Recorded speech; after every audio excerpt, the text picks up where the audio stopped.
Hello everybody, thanks for taking some time to watch my video. This is some footage I took at the Crazy Miner, which took place early in May. It is up in the Georgetown Ranger District, and me, Bill Robinson, John King, and Mike Lester, we all rode on the same minute, which was minute 16. We actually met Mike in line, and he didn't have anybody he was going with and didn't have a computer, so he decided to hang on with us, and it was great to get to know him. He was fantastic. So this is the sound check.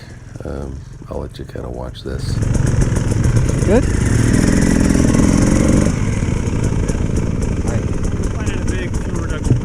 Are you John Jew? I am.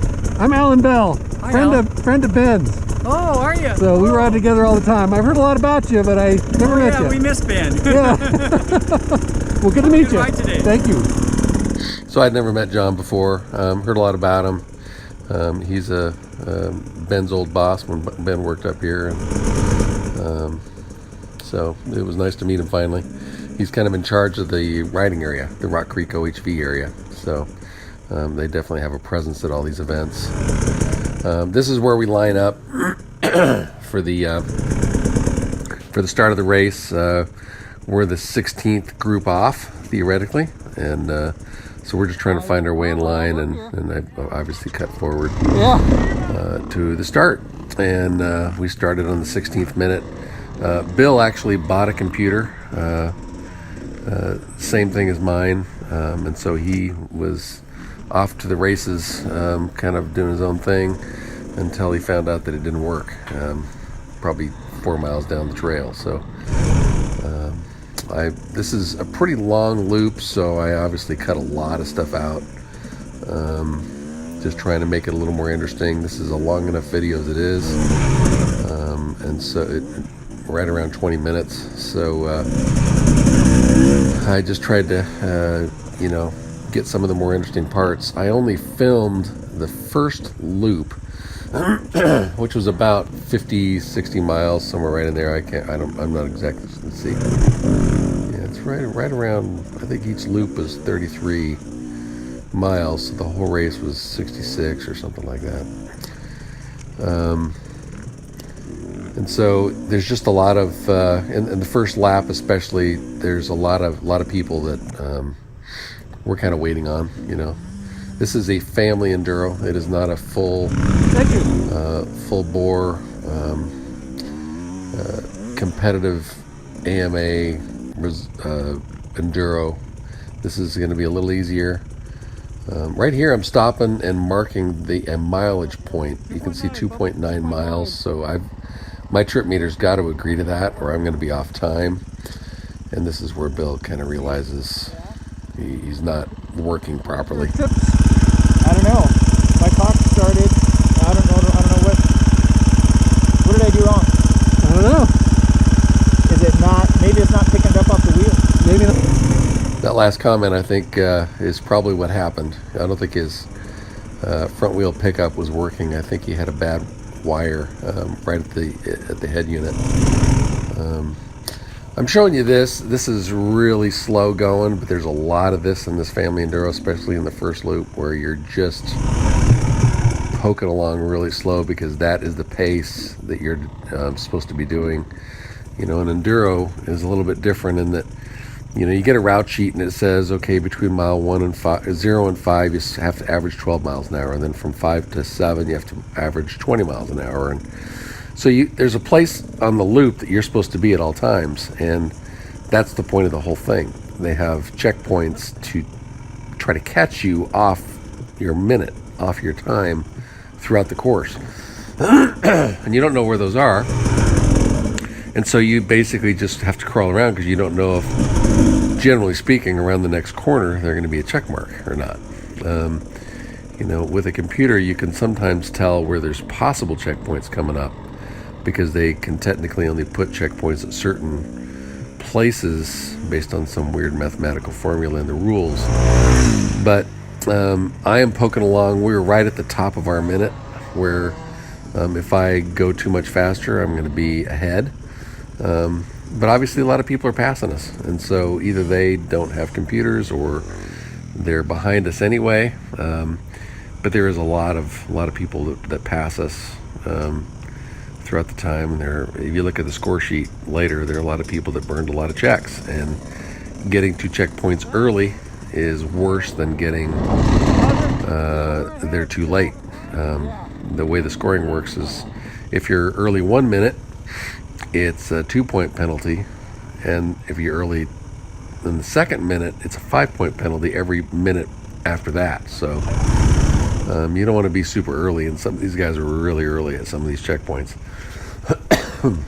A couple of guys that ruined their race completely, and they were pretty fast guys. But you know, this is a great race to watch dads and their sons. I mean, it's just got to be wearing out the dads at these things, because they're trying to help their boys up, and it's pretty cool to see. You know, there's just a lot of this stuff.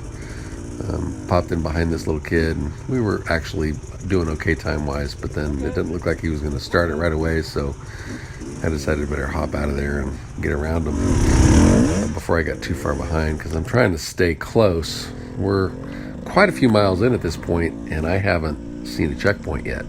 So,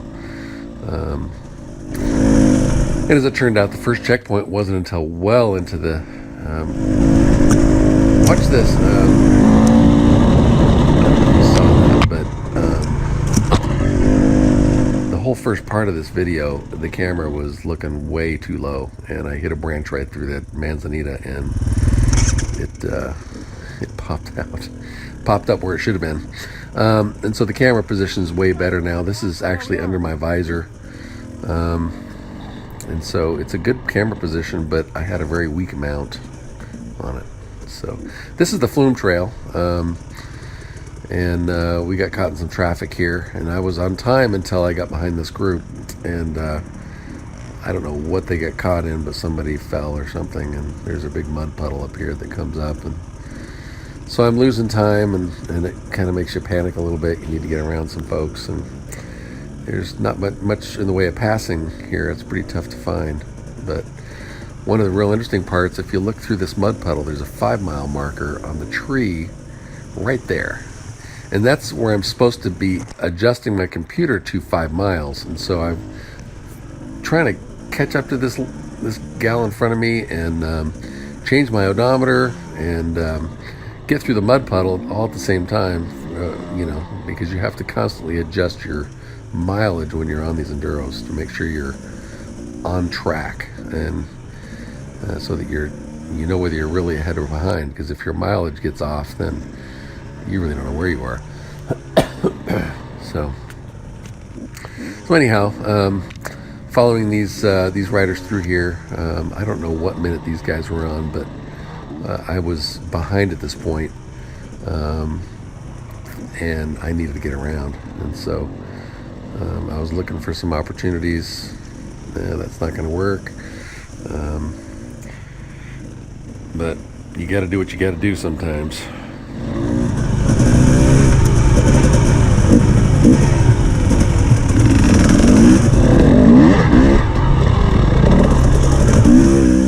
So that's how we used to always go over that section until they notched that rock out a little bit wider to where it's easier to get the bike out. So I knew that you could pop over that thing, so we just did it real quick, and it worked out real well. And this guy was a little quicker, but he let us go anyway. I think they must have been probably ahead of their minute. And so, you know, you keep running into people, and, you know, I don't really mind. It's just a family enduro anyway, but it was fun. It's fun to see the kids out there.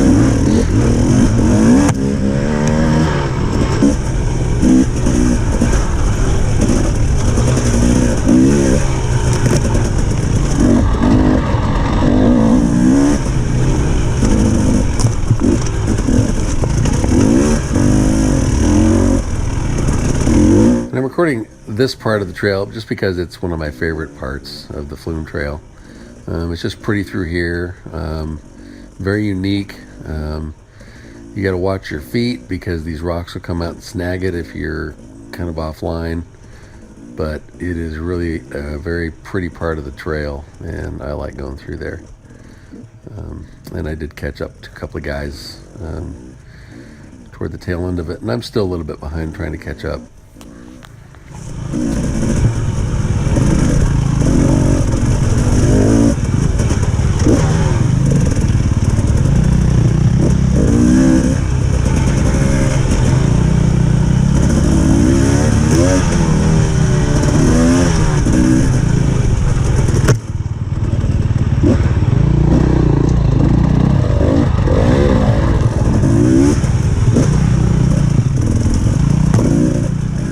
I was going to mention too that there were 4 riders in my minute.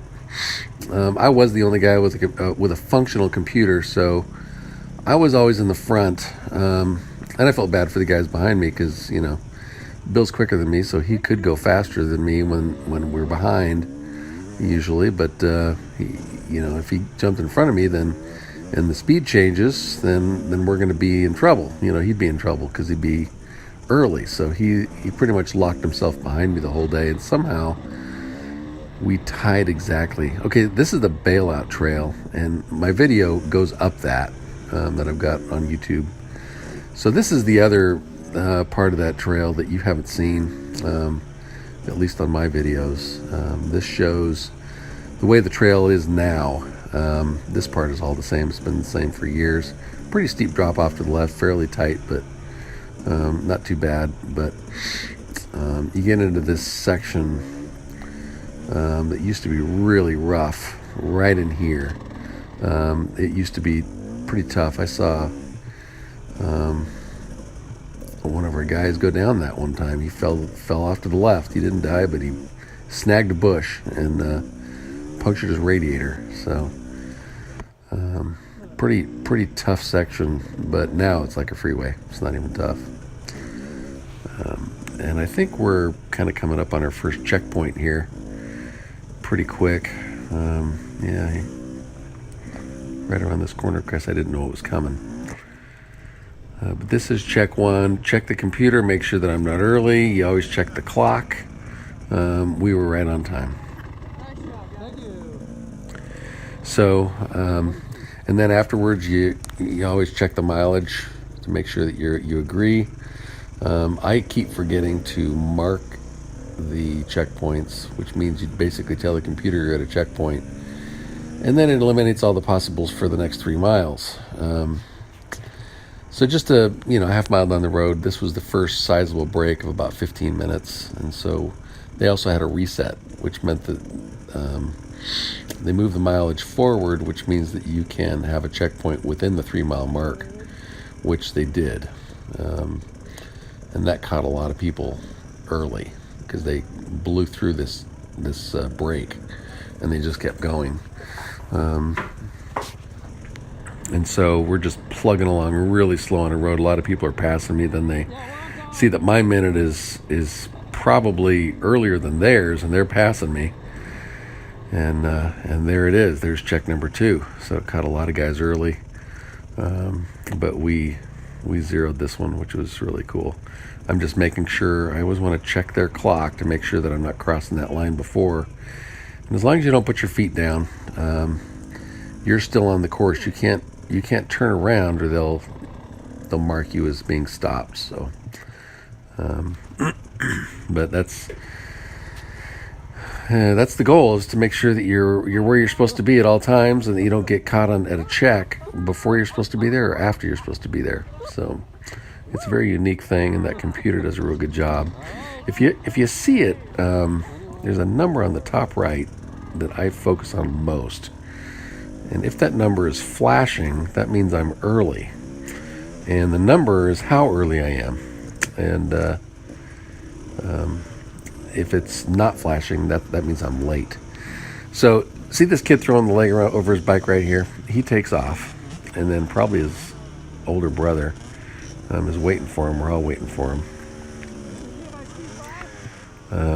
And I just want you to hear this kid work the clutch, the little guy that's taking off right now. I'm going to get right behind him in a little bit, and And this is just beautiful to see. Highlight of the ride for me, actually. So there's this brother falling, and so I go on the chase and I try to catch that little kid. So I'm going to let you listen to this guy work this engine and the clutch. It's just beautiful.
So you can tell when it starts to flatten out a little bit, he starts getting the revs in the motor, and it's pretty steep there for a while. He really had to work that thing to get that thing up the hill, but he did a great job.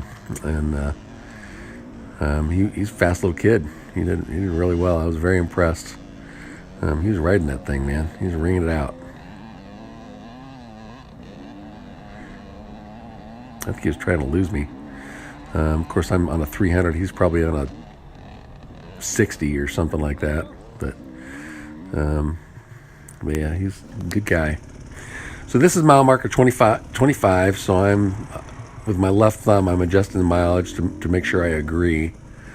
And then pretty quickly after that, we hit check number 3. And this is one where they kind of count fractions of minutes as kind of a tiebreaker. And I'm just not good enough to know. I guess a perfect score on a check like that is when you have to get there at the bottom of your minute, like at the 30-second mark. And I'm just paying attention to the minute itself, and I obviously need to get better at that. Right after this break, we had I missed the entire section. I didn't start the camera. And so the next check is where we blew it. I blew it.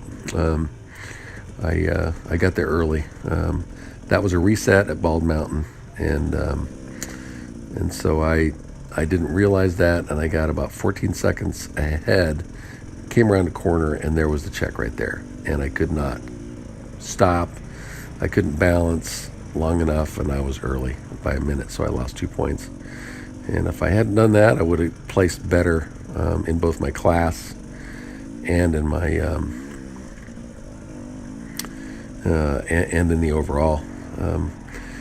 Me and Bill ended up tied for 8th overall, and we ended up tied for 3rd in our super senior class, which is the most competitive class in the whole thing. More riders in that than any other. There were about 120 riders that started this thing. What's that? You guys have any extra two-stroke gas? I don't. He's looking for gas, and my bike doesn't premix. I've got an oil tank that loads it up, so I couldn't help him. But anyway, we would have placed a little better in both places, but it doesn't really matter. This is the very end of the first lap, and we hit that one just fine. And then we're off to the lunch break. And so anyway, we were pretty successful in this thing in general. About 20 guys were marked as did not start, but most of them probably did. They just didn't turn in their timesheets. Only about 50 of them started the second lap. So the second lap was much clearer and way more open.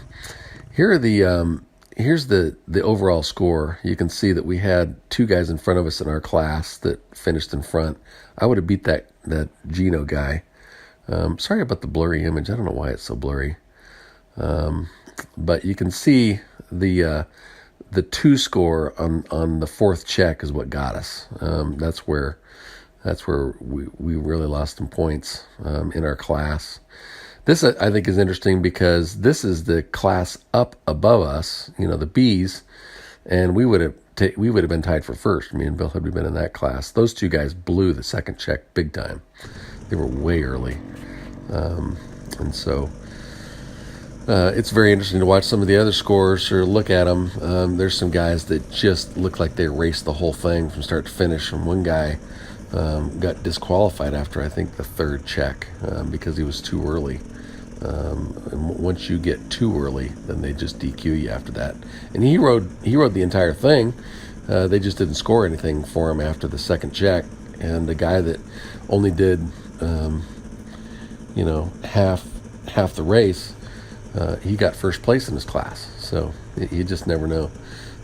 Very unique format. These things are a lot of fun, not a lot of pressure. They're just a good time. It's fun to watch the kids out there and the dads working together. There's a lot of women out there that are just great riders. A lot of fun to see them. So it's just a fun event, and I try to go every year. It's well worth it. At least it's a good break-in for the springtime too. I don't know that I'm ready for a full enduro right off the bat. So anyhow, thanks for watching. Appreciate it, and we'll catch you next time. Bye.